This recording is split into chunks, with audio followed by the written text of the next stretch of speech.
Good morning, guys. A couple of updates. Kimmer had her surgery this morning, and apparently it went well, and they're just waiting for her to get out of recovery. And then a good friend of ours is picking her up to take her home, so I'm just waiting for that call to let me know that she's gotten home.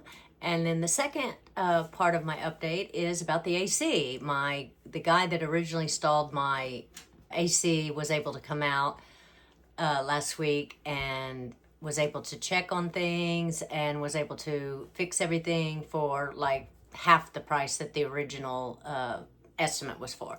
So yay, good news. So that makes me happy.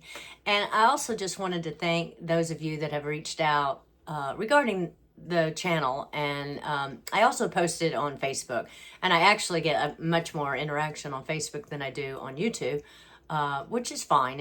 It might mess up the algorithm. I don't know, but it doesn't matter because I'm not doing this to make money. I'm doing it to try to give you guys some insight because, gosh, so many of us are going to have to take care of someone, right? It's just crazy how many people are getting Alzheimer's or dementia, or maybe even it's not that. Maybe it's something else, or maybe it's just old age, and we have to, step up and take care of someone. So I just wanted to talk about that today and just kind of give you maybe a little insight on me, who had no idea, right? I had no idea. I mean, obviously, I've been with my mother or taking care of my mother, or not really taking care of her, I guess, but, living with her, traveling with her, or whatever my whole life.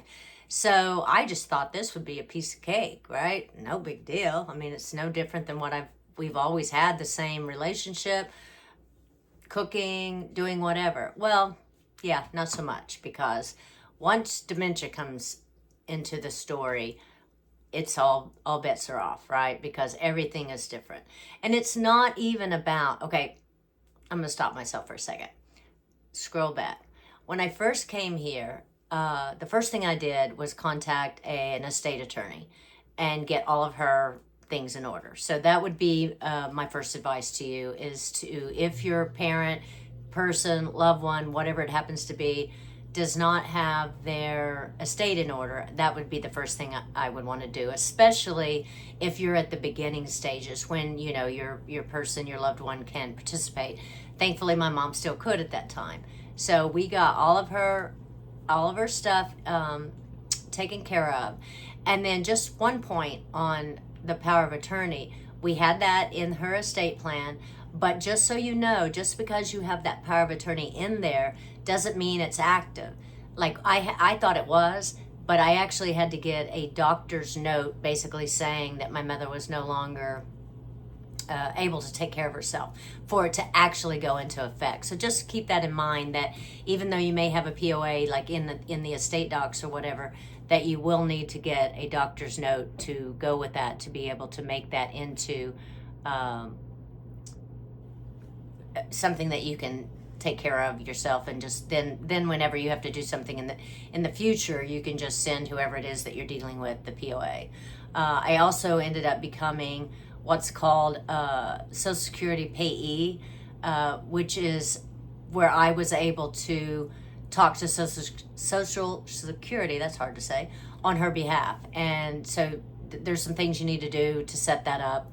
I don't recall, quite frankly.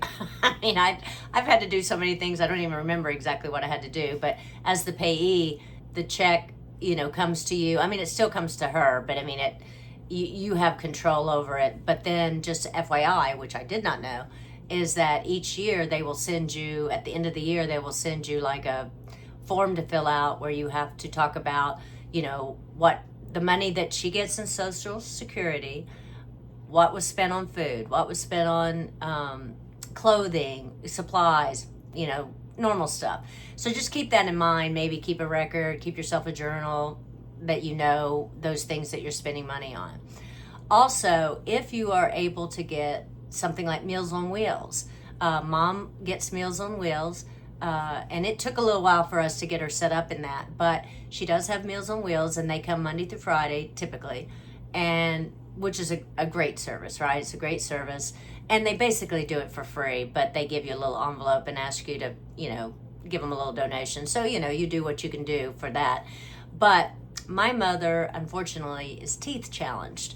And she now no longer uses utensils, so she just uses her hands to eat. So unfortunately, some or a lot of the food that Meals on Wheels sends, we can't really use. I mean, I try to make it work. Obviously, it's a benefit, and I don't want to have to cook every day if I don't have to. And sometimes I can turn some of the stuff they send in into hand food that she can eat with her hands, and sometimes not. And so chicken nuggets, French fries, sweet potato fries have become my friend. And so I will order those types of things from either Walmart or Amazon, depending. I also found these frozen, what are they called? Oh my God, I went blank. French toast, sorry. And those are great. They come in like little finger size, but I still cut them up. And she loves that. I mean, obviously she loves anything sweet. I don't know what your loved one likes, but my mom loves anything sweet. And so it's really just about adjusting to figure out what they will eat, what they won't eat. I also give her, she won't drink water. She used to drink sweet tea all the time. Now she drinks V8 Splash. It's not the greatest. I'm not going to tell you it's the healthiest thing for her. But she's 90, people. She's 90 and still alive. So I just, at this point in her life, in my life, I give her what works for her, right? And she's in hospice, so it's not like they're going to do anything to prolong her life. I mean, they're there just to make it okay. And that is something that you do want to look into. That would be something that you would probably talk to your primary doctor about, or your mother's, or whoever, your loved one's primary doctor. Talk to them about whether or not they would qualify for hospice.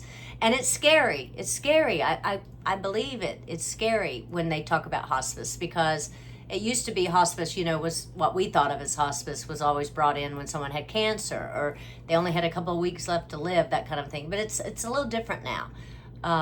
Now they will kick you off. My mother, they were trying to kick her off because she was still alive, which was very sad because she was declining. I mean, she had gone from being able to walk and still kind of take care of herself to like me doing everything. And they were going to kick her off. And thankfully, we were able to get her into another hospice. But so you just never know. That's kind of iffy.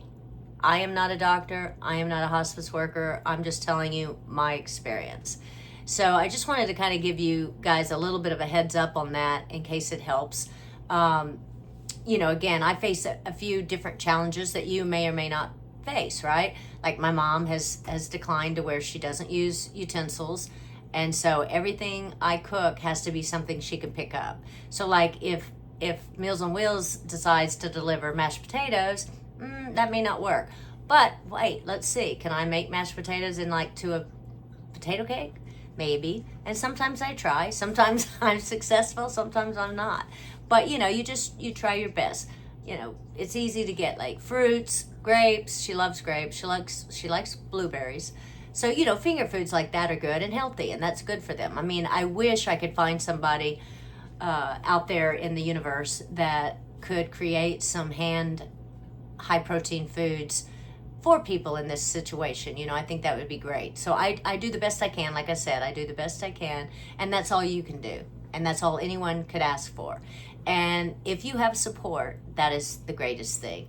I unfortunately lost my biggest support, which was my brother, 3 years ago to a car accident. And he was so great. He would come every other weekend and stay here, and I could run out and do things. And plus, he liked my food, and I could make a lot of food, and it was so fun to cook for him because he just loved it. And now that he's gone, obviously I don't make a lot of food. I mean, I cook for myself, which is totally separate than what I cook for my mom. And I miss him more than words can say. And I hope you have some sort of support. If you don't, please reach out. Please reach out to people. Please reach out to me. I'll help you in as far as conversation or anything that I can tell you that I've learned in my past. But anyway, I just really wanted to talk to you guys, give you a little update on the AC and Kimmer, as well as talk a little bit about the beginning journey of taking my mom through Alzheimer's / dementia, and just give you some ideas, because I know a lot of you are starting to face it, and gosh, I feel for you. I know it is hard. It's hard, but let me tell you something. There are so many good people out there. Reach out to your friends, reach out to your neighborhood, because I have people reaching out to me all the time. You know, can I come over? And I don't always obviously take that, but it's so nice. So don't forget to reach out to the people that, you're friends with, or your Facebook group or whatever. And anyway, my name's Trelinda, in case I didn't say it. And this little channel is called Caregivers, where we talk about Alzheimer's, dementia, taking care of a loved one, as well as all the ish stuff that we do, right? Like planting or whatever it happens to be. So you guys take care, have a fantastic rest of your week, and I'll see you next time.